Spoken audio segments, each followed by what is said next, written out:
Olá! Hoje a gente vai mergulhar num capítulo incrível de Tristes Trópicos, do antropólogo Claude Lévi-Strauss. A gente vai ver como uma coisa que parece tão simples, a observação de um pôr do sol em alto mar, se transforma numa reflexão super profunda sobre como a gente percebe as coisas, sobre memória e sobre a diferença gigante entre o que a ciência diz que é e o que a gente, como ser humano, sente na pele. Vamos lá? E aqui já tá o ponto central de tudo. Lévi-Strauss joga a gente direto nessa tensão. Porque, pensa bem, cientificamente, o nascer e o pôr do sol são a mesma coisa, né? Um evento astronômico previsível. Mas na nossa experiência, são dois mundos completamente diferentes. Um anuncia o que está por vir, o outro parece que resume tudo o que já passou. É essa diferença que a gente vai explorar agora. Mas, para a gente entender de verdade o peso dessa observação, primeiro a gente precisa se transportar para aquele momento. Onde e quando isso aconteceu. Porque o contexto, como sempre, muda tudo. Então se imagina em 1934, a bordo de um navio. São dias e mais dias só de oceano, pouquíssima coisa para se distrair. A viagem é longa, o tempo parece que se arrasta. E é nesse cenário, nessa monotonia toda, que os sentidos ficam mais afiados, sabe? Prontos para captar qualquer coisa que saia da rotina. O clima no navio era uma mistura de silêncio com um certo mal-estar, uma inquietação.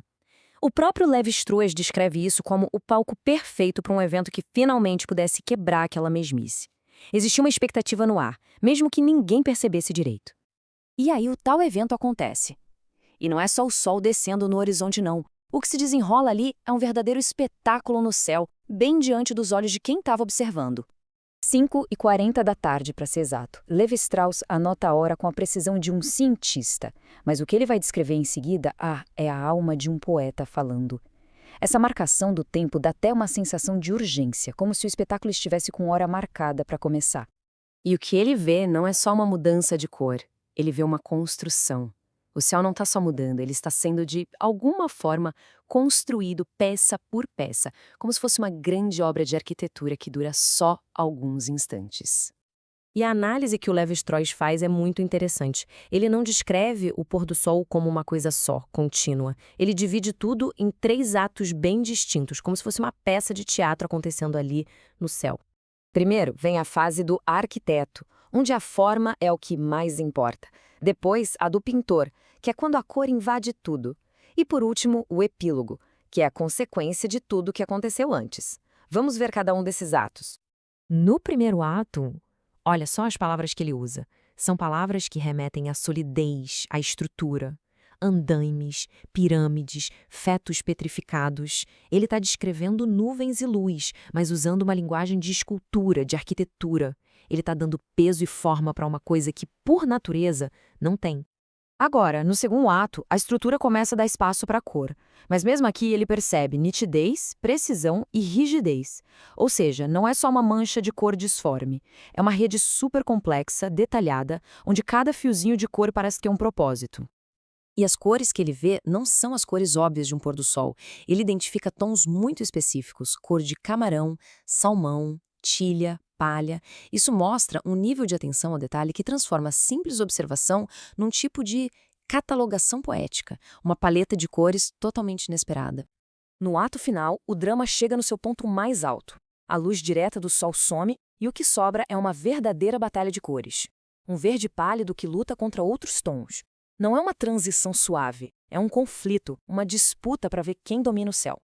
Ok, depois de ter analisado cada pedacinho desse evento, Lévi-Strauss nos leva para a conclusão filosófica dele. O que esse drama todo no céu significa, afinal? E aqui o ponto central fica muito claro. De um lado, a gente tem a ciência, com a sua explicação que funciona, que se repete todo dia.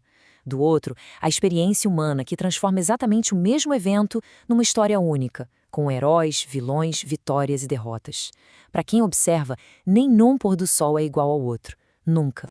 E isso leva a gente para uma pergunta fundamental, né? Como é que uma coisa que dura poucos minutos pode parecer que contém a história de um dia inteiro ou, quem sabe, até de uma vida? É nesse ponto que a observação deixa de ser só física e entra no campo da memória, do significado. O ponto crucial, então, é este. O espetáculo não acaba quando as cores somem do céu. Na verdade, é ali que ele começa a existir de um jeito novo, dentro da nossa cabeça. O verdadeiro poder daquele momento não está só no que os olhos viram, mas no jeito que aquilo fica guardado na memória.